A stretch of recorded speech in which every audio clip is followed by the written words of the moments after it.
નમસ્કાર વિદ્યાર્થીઓ, topic number 10.7.1 પૃષ્ઠ ઉર્જા સરફેસ એનર્જી.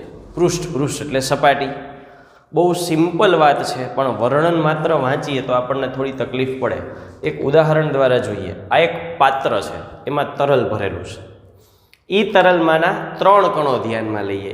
1, 2 અને 3. આ ત્રણેયની ગોઠવણી જોવા જેવી છે. આ કણ છે એ સંપૂર્ણ અંદર ડૂબી ગયેલો છે. આ કણ છે એ બહાર નીકળવાની તૈયારીમાં છે, અને આ કણ અડધો બહાર અડધો અંદર છે.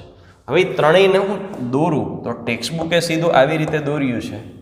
તો પેલો કણ છે, આને હું 1 નંબર આપું છું, આને હું 2 નંબર આપું છું, અને આને હું 3 નંબર આપું છું.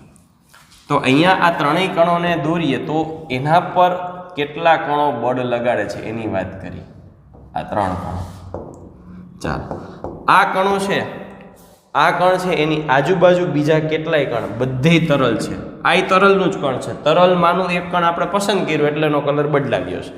આની આજુબાજુ આવા બીજા કેટલાય કણો છે. આની આજુબાજુ રહેલા કણો એ દરેક શું કરશે તો કે એના પર ગુરુત્વાકર્ષણ બળ લગાડે. ગુરુત્વાકર્ષણ બળ લગાડે. તો આના પર લાગતા બળોની વાત કરીએ તો દરેક દિશામાં ગુરુત્વાકર્ષી બળ લાગે છે. આ કેટલા નંબરનો કણ છે તો કે 1 નંબર, એટલે તરલની અંદરનો કણ છે. અહીંયા વાત કરીએ બીજા કેસમાં, તો બીજા કેસમાં કણો આ રીતે ગોઠવાયેલા છે. બધી બાજુ પૂરેપૂરા નથી, આટલે સુધી આવે, પછી નથી. તો એના પર લાગતા બળો કેવા થશે તો કે એના પર જો લાગતા બળોની વાત કરીએ તો એમાં આટલા બળો આવશે. આટલા બળો લાગે છે. પછી ઉપર તો કે કણો નથી, ઉપર તરલ પૂરું થવાયું. એક્ઝેક્ટ અહીંયા હોય તો કે અડધો ભાગ થઈ જશે ને. અહીંથી આના પ્રમાણે વિચાર તો અડધો ભાગ થયો, એટલે એના પ્રમાણે આટલા બળો લાગશે. Is it clear? એવા તમે જ્યાં ધ્યાનથી જોશો તો ધ્યાનથી જોતા એવું ખબર પડશે કે આમાં તમે બળના ઘટકો લેતા જાઓ. બળના ઘટકો લેતા જાઓ તો આ તરલની અંદરનો કણ છે. આ છે ક્યાં છે તો કે સપાટી. આ સપાટી છે, આ સપાટીની નજીક છે, બહાર નથી નીકળો. સપાટી પર નો કહેવાય, અને આ કણ છે એ સપાટી પર છે. આના પર કેટલા કણો બળ લગાડે છે? 1, 2, 3, 4, 5, 6, 7 ને 8. બરાબર, બધાય કણો સરખા હોય અને બધાય વડે લાગતું બળ સરખું હોય. તો આ કેસમાં લાગતું બળ કેટલું તો કે એક કણનું બળ F હોય તો એવા 8 કણો છે, 8F. અહીંયા તો કે એવા ઉદાહરણ તરીકે અહીંયા કેટલા 7 બળો છે, 7F. અહીંયા એવું ઉદાહરણ તરીકે કેટલા છે 5F. હવે આ કણને આમાંથી બહાર કાઢવો છે, બહાર કાઢવો છે, મુક્ત કરવો છે. એક વ્યક્તિને 8 જણા ખેંચે છે. એક વ્યક્તિને 8 જણા ખેંચે છે. હવે તમને કોઈ 8 જણા ખેંચતા ને એક જણાએ એની મદદથી તમને બહાર કાઢવું હોય, 8માંથી મુક્ત કરાવવું હોય તો એને કેટલી ઉર્જા જોઈએ? બીજું, તમને 7 જણા ખેંચે છે ને મુક્ત કરાવવું હોય તો કેટલી ઉર્જા જોઈએ? અને 5 જણા છે એ તમને ખેંચે છે તો મુક્ત કરાવવા કેટલી ઉર્જા જોઈએ? બીજી રીતે સમજાવું. એક વ્યક્તિ પાસેથી તમે 100 રૂપિયા લીધા છે, એટલે તમારું દેણું 100 રૂપિયાનું છે. બરાબર, એટલે તમારા બેલેન્સ -100 રૂપિયા છે. 8 જણા પાસેથી તમે દેણું કર્યું હોય, 8 જણા તમને ખેંચે છે તો તમારી બેલેન્સ કેટલી રહી તો કે -800 રૂપિયા. 7 જણા પાસેથી દેણું કર્યું છે તો -700 રૂપિયા. 5 જણા પાસેથી દેણું કર્યું છે તો કેટલું થયું? -500 રૂપિયા. દેણા મુક્ત થવું છે, દેણામાંથી મુક્ત થવું છે. હવે આના પ્રમાણે જો આપણે આને ઉર્જા તરીકે સંબોધીએ, ઉર્જા, આની ઉર્જા છે ને હું U1 કહું, આની ઉર્જા U2 કહું, તો આની ઉર્જા U3. તો ઉર્જાની દ્રષ્ટિએ જોવો જોઈએ, આ -800, -700 -500 ઋણ સંખ્યા હોય તો આંકડો જેટલો નાનો એટલી મોટી સંખ્યા થાય. તો આમાંથી ઉર્જા કોની મોટી તો કે ત્રણેય સરખાવું, U1, U2 અને U3. તો સૌથી મોટી ઉર્જા U3 ની છે. એનાથી ઓછી U2 ની, સૌથી ઓછી U1 ની. એટલે આને તો હરખી રીતનો જકડી લીધો છે. આને છોડાવવું હોય તો વધારે ઉર્જા જોઈએ, એના કરતાં આને છોડાવવા ઓછી ઉર્જા જોઈએ, એના કરતાં આને છોડાવવા ઓછી ઉર્જા જોઈએ. આપણે ઓછું સામેવાળાને આપવું પડે. એનો અર્થ એની પોતાની પાસે એટલી ઉર્જા છે કે આને -800 થઈ ગઈ છે તો આને તમારે +800 આપવી પડે. જ્યારે આને માત્ર 500 આપો તો એ છૂટી જાય. તો કોની ઉર્જા સૌથી વધારે થઈ?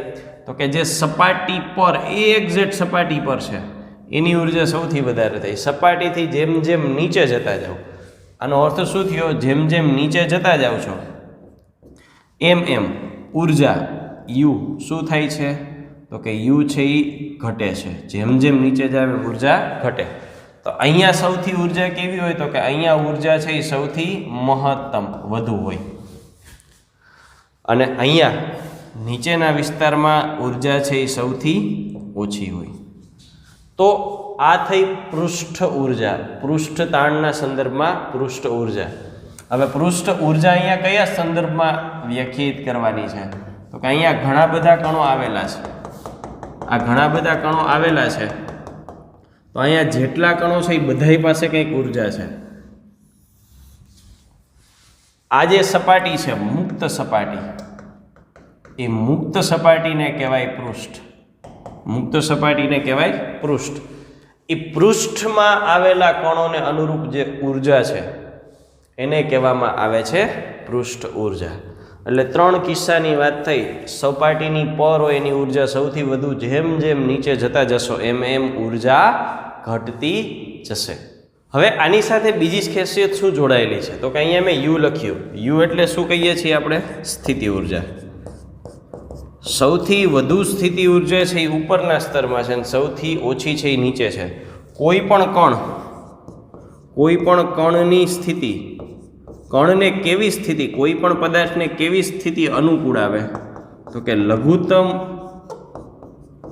ઉર્જા છે એ સૌથી વધુ અનુકૂળ સ્થિતિ છે. તમને 2 સ્થિતિ સૂચવવામાં આવે. એક ભરપેટ જમી લ્યો, ફૂલે ફૂલ પેટ ઠાસીને જમી લો, અને એક ભૂખ્યા રહ્યો.